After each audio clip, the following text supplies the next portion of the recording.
Hello everyone, today we're going to make a Malay dish using young bamboo shoots. These bamboo shoots here, I bought it in a packet. These are cured ones. I think they soak it in salt. So what you do is when you buy them, you'll see there's a tinge of yellow in the liquid that it's packed in. Come home and wash it off. If you're going to cook it on the same day, then wash it off. Otherwise, just keep it in your fridge until you're ready to use it and throw away the liquid and soak in plain water at least over 3 to 4 hours and keep changing the water at least twice or thrice. And this is what you are left with. Now what I will do is I will strain it and put it into a pot. I'm going to make very little liquid today, not much, but if you need more gravy then use a bigger pot than mine. Okay, hari ni aunty nak buat masak lemak cili api dengan rebung madu dan udang. Dulu aunty memang tak suka bau rebung ni, mana-mana kedai ke apa aunty lalu tak tahan, tapi lama-lama dah suka pula. So hari ni aunty tunjuk yang ni lah. Okay, rebung madu ni aunty beli yang dalam paket, dah siap dia orang apa, taruh dalam air garam kan, dan ada kuning-kuning sikit dalam air tu. Kita beli boleh simpan dalam peti sejuk sampai kita ready nak masak lah. Tapi bila nak masak, beri masa dalam 3-4 jam, kita buang air dia, lepas tu kita rendam dengan air putih lagi 2-3 kali lah, buang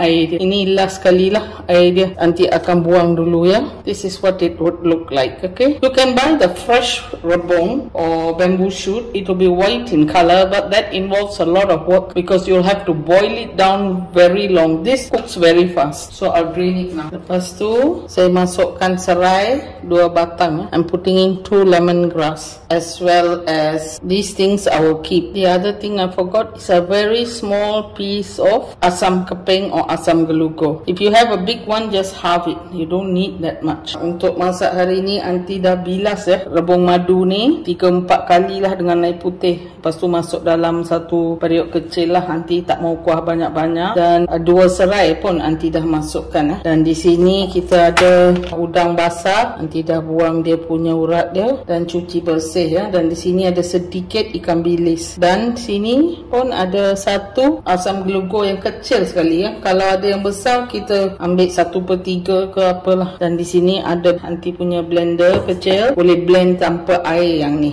Nah, 7 cili api dah masuk ya. Lepas tu 1 bawang besar. Nak pakai bawang kecil boleh juga pakai 3 ke 4. Heran dulu aunty tak suka bau-bau ni, bau rebung ni. Memang tak suka, sama dengan apa ni, laksa Penang tu. Kalau dapat bau terus ke sebelah saya. Tapi sekarang suka pula. Selalu beli dekat kedai lah, kadang-kadang buat kat rumah. Samalah dengan rebung ni, dulu tak suka, bau dia kuat sangat untuk saya. Mungkin sekarang hidung dah tak berapa berfungsi, suka pula. Okay.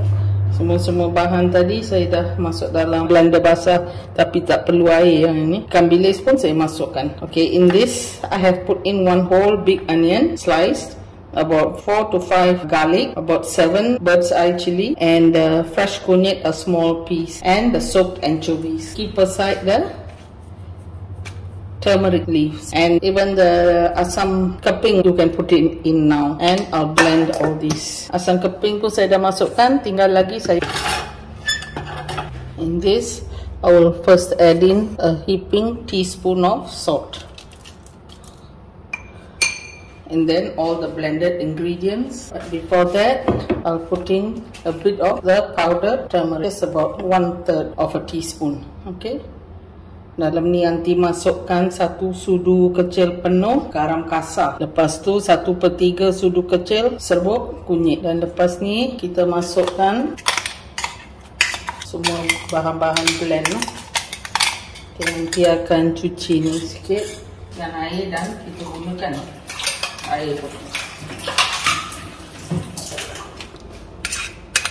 I'm adding a bit of liquid in my blender, and I will add everything in. And the coconut milk I won't use all now, I will just use a little bit, and towards the end I will add in more. I always like to do that, so it cooks well, and you can adjust the coconut milk to how much you want. Add a bit more water. Santan aunty suka pakai sikit, kalau pakai santan kotak kan, pakai sikit dulu ya. tak nak kuah banyak-banyak. Kalau nak kuah banyak-banyak, tambah saja. Okay, semua dah masuk. Dan sekarang kita masukkan daun kunyit sikit je. Satu daun kunyit, nanti ambil macam 1/3 koyak-koyak. Okey, dan sekarang kita naikkan api. Dan udang last, udang dengan santan kita tambah lagi kemudian. Masak ni dulu, rebus api sederhana. Okay, boil this in medium flame, and I put in the turmeric leaf. All measurements will be given, so just have a look at the measurements in the description box. Boil this down in medium heat. At the end, add the fresh prawns and more thick coconut milk. And I must tell you something, I did use ikan bilis just now. If you are not for using ikan bilis, you want to use dried prawns, you can go ahead, but the mixture of ikan bilis and fresh prawns, it gives a very nice flavor. Sometimes these mixtures are very nice, including the fresh turmeric and the turmeric powder. It will give a nice color like this. Okay, ingat ya, tadi Aunty gunakan ikan bilis. Kalau tak nak pakai ikan bilis, nak pakai ikan bilis stock cube pun boleh, tapi jaga-jagalah jangan pakai banyak-banyak kalau kita masak sikit-sikit macam ni. Dan kalau tak ada ikan bilis, boleh pakai udang kering, tapi untuk setengah-setengah masakan campuran ikan bilis dengan udang memang sedap. Sama dengan serbuk kunyit dengan kunyit basah tadi. Kadang-kadang kombinasi pun sedap ya. Okay, saya tak masukkan gula. Kalau mau boleh masukkan, kalau suka. Nanti sekarang tak maulah. Did you notice that I have not used sugar? It's up to you. You want, you can use it. At the moment, I'm not using it, but you see how it all turns out. And if you feel you need sugar, you put in. Or you can put in Ajinomoto. That also gives a very nice flavor to anything with masak lemak cili api. Siapa yang nak masukkan Ajinomoto pun boleh ya. Memang sedap Ajinomoto dalam ni. Apa-apa yang bercili api, bersantan, Ajinomoto memang sedap. Nanti belum buka lagi paket baru, so mungkin Aunty pakai apa, Maggi cukup rasa ke apa, kalau perlu saja, sebab ada semua dalam ni kan. I'm going to slow cook this until it's fully cooked. When you buy the bamboo shoots in a plastic with yellowish liquid inside, these will cook faster than the fresh ones, so just go easy on it, but keep stirring. Memang pedas ya, so mungkin siapa yang tak tahan pedas, pakailah 5 cili api ke, saya pakai 7 tadi. Lepas udang dah masuk, tambah lagi sedikit lagi santan kotak ya.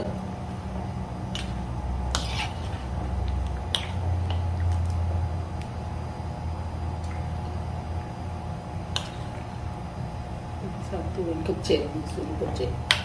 Suruh makan lah, saya suruh makan. After the prawns have gone in, I've added about 2 tablespoons of thick coconut milk or coconut cream.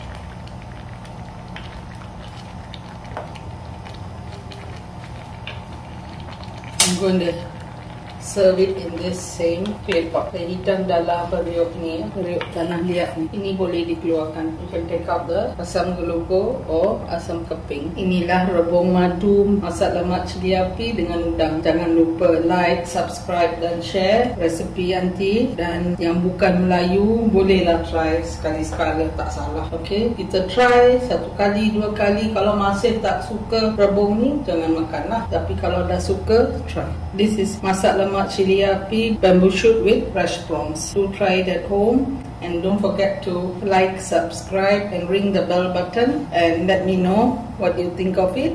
If you are not a Malay person and you are not used to eating this, do try it at least once or twice. Who knows, you might also like it like me. I never used to like this and now I do. So do try it and then see how it goes with you.